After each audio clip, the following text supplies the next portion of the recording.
What a great diverse group of professionals here this morning. So really appreciate the opportunity to speak with you. Talk about, as Scott mentioned, they had the California Association of Business Brokers had their annual conference up in San Francisco here this past week, and one of the things that came out of that is that, and most people may not be aware of it, but still, 80% of the businesses that are sold, listed, not listed, but that are sold, are actually handled by or and through CPAs or by attorneys that may or may not know anything about valuing or selling businesses. In other words, most business owners and sellers are not aware that there's professional services, that there's certified business brokers available to help them address very challenging and important task of selling their business, which is a big deal financially, emotionally, on almost every level.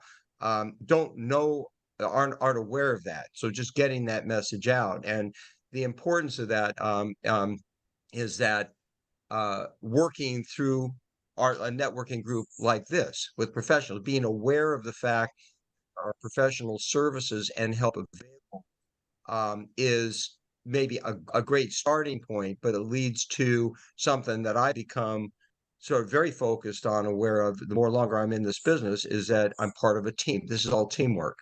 And we all end up serving that business owner or seller's needs and requirements to get through a very challenging process that starts with an exit plan, a strategy, thinking about succession of their business. How are they going to get from here to there if they, to get them to start thinking about that process? And obviously, the earlier that begins, the better, ideally, 2 or 3 years before actually going to market. And some say that the best time to start planning for the sale of your business is when you start it. To have that business plan. Burke Franklin could address that and actually help to put that kind of a plan together. But the reality is that most of us don't have a plan. You're really good at what you do. You're very, your business, your clients and customers, and you're good at and your business, but you don't think about the day when I sell and how I'm going to sell and how much value you built up in that business. Um, and that's a mistake for the most part. And when you get down is the worst situation that you see is when you get down to where out of necessity, you're compelled to sell the business because of health issues, because of divorce, because of whatever the life circumstances are. If you end up having to go to market and sell your business without having a plan and an exit strategy in place, you're not very unlikely to realize the value, certainly not the goodwill in your business that you've spent decades building up. So teamwork, and for me, maybe if I describe that, the point would be to see how this might fit with your sphere of influence and networks and relationships. But for me, when I'm talking to a business owner or seller that may or may not be ready to sell, they want to, well, what's my business worth, or how would I sell?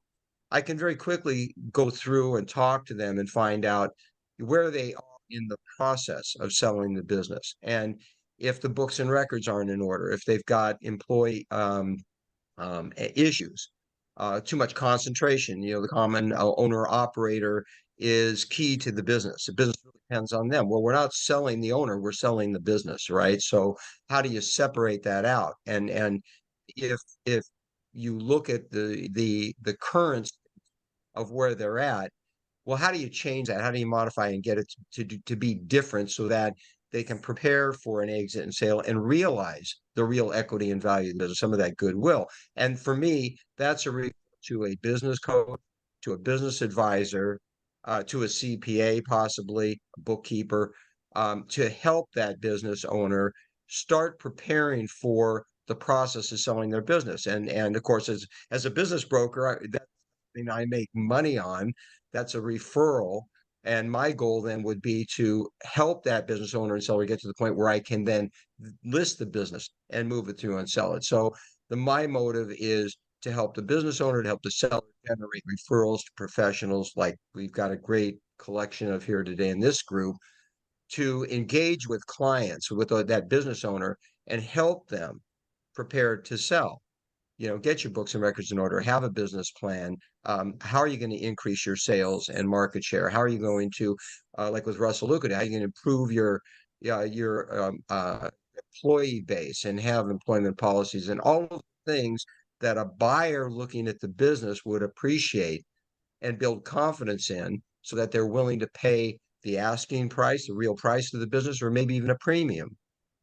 And so, and once you get to that point, that planning and you implement those changes and plans ideally with that business owner and seller, then you want to look at listing and selling the business. All of that process, in my mind, it's with a broker opinion of value. And the referral process for me starts with a broker opinion of value. What is your business worth today to a qualified buyer, arm's length on today, at today's market? And when you can answer that question, it invariably is going to highlight where the strengths and the weaknesses of the business are, what needs to be addressed, what needs to be corrected or improved, or yeah, you're ready to go to market. Ideally for me, yeah, gee, you've got, you're hitting on all eight cylinders. We're ready to go to market. And then my job would be to list that business, put together a first-class marketing program. We cast a very wide net internally and externally, to buyer pool, and that's national and even international in nature. And then engage with those buyers, write the offers, whether it's a asset sale or stock sale or an LOI that we would write the offers, engage with the buyers, vet them. Then once it's on contract, go into due diligence, conditions release, which is to get that acknowledgement from both the buyer and seller they're really ready to move forward. Talk with landlords or work for the sale of the property or work with landlords for a new lease assumption or lease and into escrow and a close. So that's the space from the business valuation to a close of escrow. Where a business broker, that's really the domain of the business broker. And a lot of business brokers aren't even aware of that. They'll cross over and think their goal is to act like a business coach or an advisor or to act like a financial advisor. We're not. We work with professionals, business coaches as part of the team to do that part of the job. We work with financial advisors during that process and to close to make sure that when the business is sold, that the owner realizes the net cash results after commissions, after fees, after taxes, that they're able to transition into retirement and have the financial base and what should I say, and plan in place so they can successfully retire and meet their goals in retirement. That may involve a tax accountant or tax specialist. In all cases, we're working with transactional attorneys, and I want to emphasize transactional attorneys because not every attorney is made alike. You don't want to have a lawyer in this process on either side, on the buyer and the seller side, that is a workman's comp attorney, maybe good a divorce attorney, maybe good in litigation for commercial litigation, but not familiar with buying and selling businesses. We call those transactional attorneys, and there's quite a few of them that are quite good.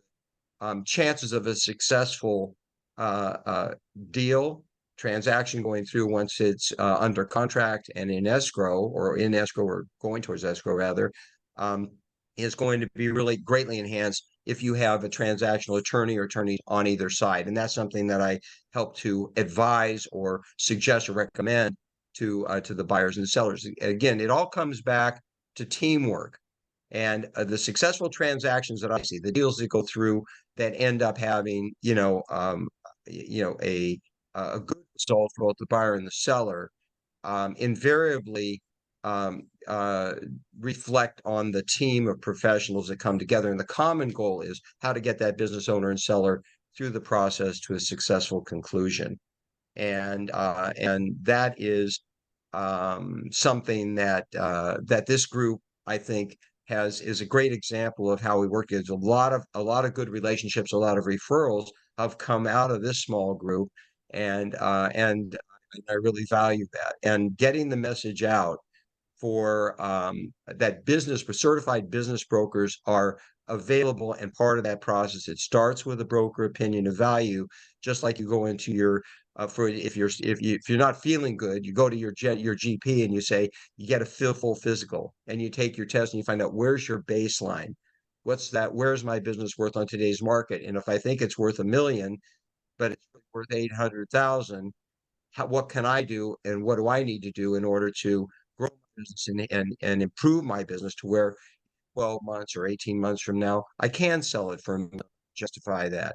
And that's something that a business broker can do by bringing together professionals like yourselves to help them prepare and get ready for the date when I'm ready to then go ahead and list and sell and market the business. So I hope I didn't overstep my time there, Scott. Oh, sorry. Yeah, no, that was perfect. Quick Q&A. I have two questions I'd like to ask, and then maybe the rest in the group might have some questions. Number one, what does it cost for a business to get the business opinion of value performed? And then number two, I know you don't cover all types of businesses, and sometimes the sales worthiness depends upon the shape of the business, like what's, been done properly versus things are a mess.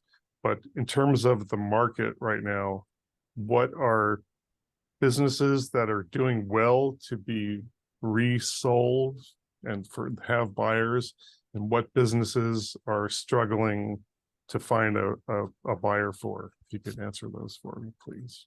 Yeah, great questions. The short version is a broker opinion of value is typically for a business in the space I'm in, something about maybe 5 employees to 50 employees. I would say typically about $2,800 as a base fee, depending if it's a larger business, maybe a couple of divisions or two entities, maybe 3,500, and larger, a little bit larger businesses, 5,000. So the answer is between 2,800 and 5,000 would be a typical broker opinion of value fee, typically about 5 to 7 days, and that is a professional broker opinion of value, not an appraisal. And I wanted to say is a broker opinion of value is not a certified appraisal of the business, whether it's for insurance purposes or legal purposes.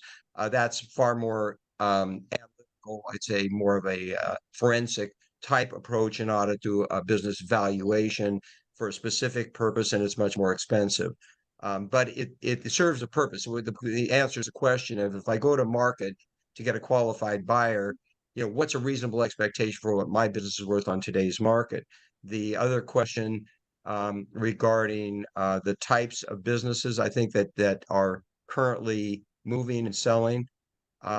I think it's in general, you're sort of shifting to a buyer's market in some entities, manufacturing companies, well-run businesses that are profitable and growing, certainly that are making 750 in EBITDA, seller's discretionary earnings measurement, 750 to $1 million in cash profits for as a general right now are still in good demand.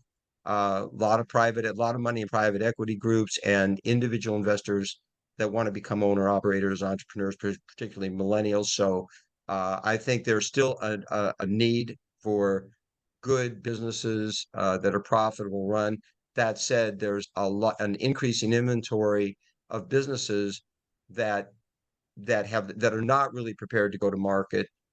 Business owners that I think do need a lot of help with books and records, and in preparation to get ready to go to market. And unfortunately, it's come with where there's an urgency to sell or have to sell. That gets close to being where it's what we call an asset sale. And I think those types of businesses where there's not a plan, haven't been prepared, they're coming to market and get SBA loan, EDIL loans against the business are struggling right now. I think it's that I'd say it's a little bit tougher that way. So that's what we can help with. I mean, I think there's a chance to help.